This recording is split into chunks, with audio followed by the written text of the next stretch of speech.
Palagi kong uulit-ulitin sa video ko na to ang kaming mga lalaki ay napakasimple lang. Yes, totoong-totoo po yan. Sa sobrang simple namin ay madali nyo kaming makukuha pabalik.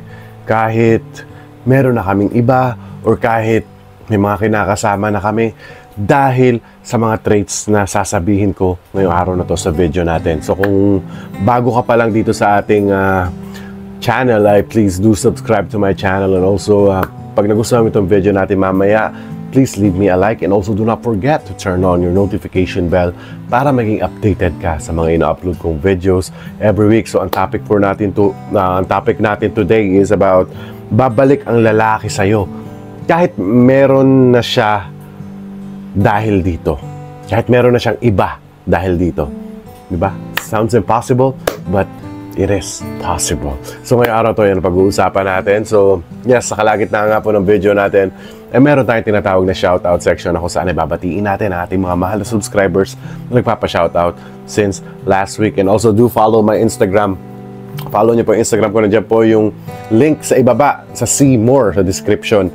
Sa description box, hanapin niyo lang po dyan. Andiyan po yung link para makita niyo yung personal life ko at ima-my-day ko rin kayo dyan balang araw. So without no more further ado, let's go to our main topic for today. Babalik ang lalaki sa'yo kahit meron na siya iba dahil dito.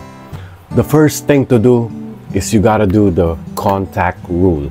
Most especially kapag ang lalaki ang nakipaghiwalay sa'yo. Kasi sometimes pwede rin na ikaw yung nakipaghiwalay sa kanya dahil may nagawa siyang mali. And sometimes hindi na mababalik yung mga lalaki. But this is really preferable kapag yung isang lalaki ang nakipaghiwalay sa'yo. Trust me on this one. This is 100% proven. Kahit din sa mga lalaki, pwede rin i-apply ng mga lalaki to kapag iniwan sila ng mga babae. This goes both genders, okay? Sa dalawang genders po, gagana tong tactics na to or yung tricks na to. First thing to do is you gotta do the no contact rule. Yes, no contact rule. Ang no contact rule is hindi mo kukontakin yung isang tao right after the breakup, diba? Or right after ng paghihiwalay ninyong dalawa. Kung meron man kayong masaklap na breakup, kung meron man kayong masalimuhong breakup na dalawa, you gotta do the no contact rule. Kasi the more na tinitrigger mo pa ng isang tao, it goes both ways, you know? Alam nyo na kapag nagsagutan pa kayo, nagbatuhan pa kayo ng mga masasakit na salita, alam naman natin na hindi mapupunta sa maayos yan, diba? Kasi the more na naglalabas kayo ng emotions, the more na nag-uusap pa kayo, especially if you have a specific problem on the both of you, ay mas lalala lang ang problema nyo at wala kayong maayos someday. So, ganyan ka-importante ang no contact rule kasi you're giving each other space.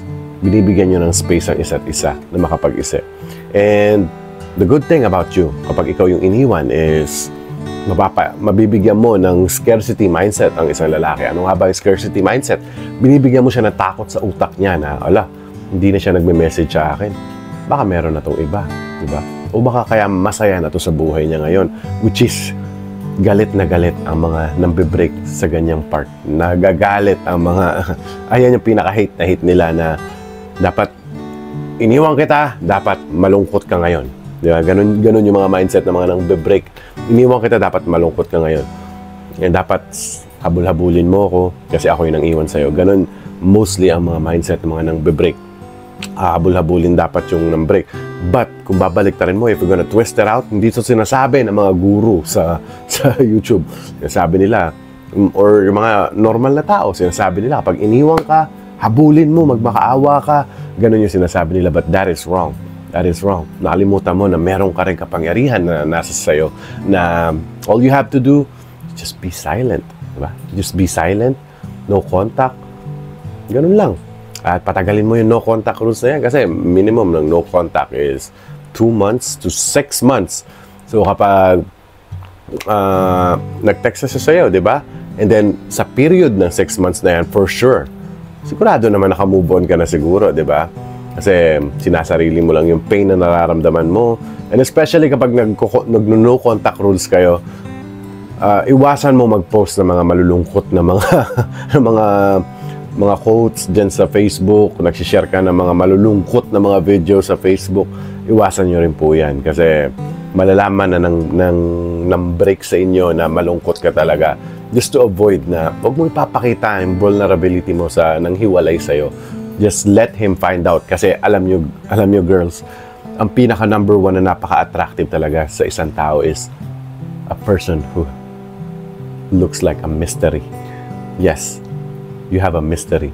Kahit ano man yun na pagsamahan nyo dati, kapag iniwang ka niya, then you will just stay silent and you will give that guy a scarcity mindset through no contact rules. I trust me, it will 100% work on your side. At balang araw, trust me, hahabol-habulin ka ng lalaki na yan. Kakamustahin ka, mag-uumpisa yan lahat eh. Kamusta ka na? Tagal mo din nagparamdam ha? Okay ka lang ba dyan? Masaya ka? So, gagawin mo kapag nag-message siya ng ganyan is don't rush things. Diba? Kapag ang lalaki nangamusta sa'yo. O kung ayaw mo na talagang balikan, pwede mo sabihin. But, if you're just teaching that guy a lesson, diba? Pero gusto mo naman balikan, huwag mong isasagad-sagad agad na mabilisan. Let him work for it. Ayaw mo pagtrabahuan niya muna yung ginawa niya sa yung pag-iwan. And then, of course, you need to be consistent na. Kailangan maging consistent na siya. And on your part, hindi lang dapat to character ay papakita mo. Dapat ikaw na nagbago ka na. You also learned your lesson from being alone with no contact rules at tinanggap mo na yung sakit na yun. Ito lang kapag gusto mo lang balikan yung isang lalaki. Pero kapag hindi mo na gustong balikan yung isang lalaki, tell him right away na hindi na pwede. Huwag ka na mag-message dito or just block him right away. Pero kung bibigyan mo pa ng chance, you gotta do this. Kailangan dumaan muna siya sa butas ng karayom para malaman niya kung ano yung nawala sa kanya. So, the first thing to do is you gotta do the no contact rules, and trust me, no contact rules na pag nakita niya palalo na masaya ka na, kahit may iba pa siya, trust me, babalik at babalik pa sa'yo. Baka iwanan niya pa yung bago niya dahil sa'yo. And before I forget, dapat magpaganda ka. Diba? Pag iniwang ka niya, hindi lang dapat contact rule eh. Para balikan ka palalo ng lalaki na yan, kailangan mong ayusin yung sarili mo. Maybe after 1 month, kayang-kaya mo na ayusin yung sarili mo after 1 month. Kaya, magsabon ka ng maayos, mag-makeup ka. Maybe fitness is number 1. At ang pinaka-importante, alagaan mo ang iyong balat. Kaya kukunin ko na ang ating sponsor for today na Aria Prime Sunscreen. At ang Aria, nasa na ba yung sabon dito? Yan, at ang Aria na personal ko ginagamit na iniingat-ingatan ko kasi nag-iisa na lang ang Glutalox Gold. Nag-iisa na lang na naiwan sa akin. So kaya naman, madam, baka naman. Diba? Ang Aria Prime Sunscreen ay tumutulong sa pag-protect ng ating balat, lalong-lalo na sa init ng panahon sa Pilipinas, most especially. At napansin ko yung mga viewers natin na are all the way from Saudi Arabia. Alam ko mainit din dyan. So you gotta protect your skin with Prime Sunscreen. Kaya nakikita nyo yung balat ng inyong lingkod, napaka-healthy at napakabata pa rin sa edad na 33, magka-34 na po ako. Pero looking young pa rin dahil ginagamit ko ang Prime Glutalox Gold sa mukha ko. And also may mga product rin sila na nandun sa loob ng kwarto ko, yung serum at yung iniinom ko para maging fit. Kung nakikita nyo, di ba? Ganda-ganda ng katawan ng kuya nyo, di ba? Kasi sinasabay ko sa exercise ko ang pag-inom ng Aria Glow Up.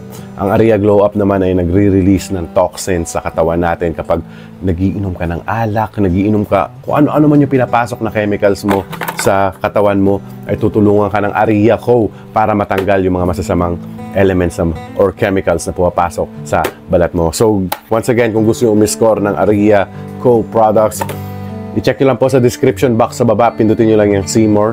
Makikita nyo kung saan kayo makaka-order. May link na po dyan. I-click nyo na lang po yung link. Dadalhin na po kayo kaagad dyan. Kung nasa Korea ka, Kupang. Kung nasa Pilipinas ka, may link din po dyan para sa Shopee. And bisitahin nyo rin po yung TikTok shop ng Aria Co. Once again, thank you so much, Aria Co, for sponsoring this video. And that was it. Mga paraan mo para bumalik yung isang lalaki sa'yo kahit meron na siyang iba. Sana may natutunan na naman po kayo sa ating videos for today. Kaya kung nagustuhan mo po ang ating video, please leave me a like. At kapag bago ka pa lang at hindi pa nakapag-subscribe, what are you waiting for? Please subscribe to my channel.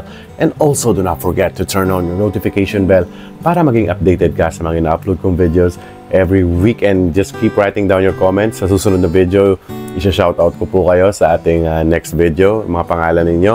And also, yeah, para makita niyo yung personal life ko as an OFW dito sa bansang South Korea. Once again, thank you so much for watching at lagi yung tatandaang mahal na mahal ko kayo.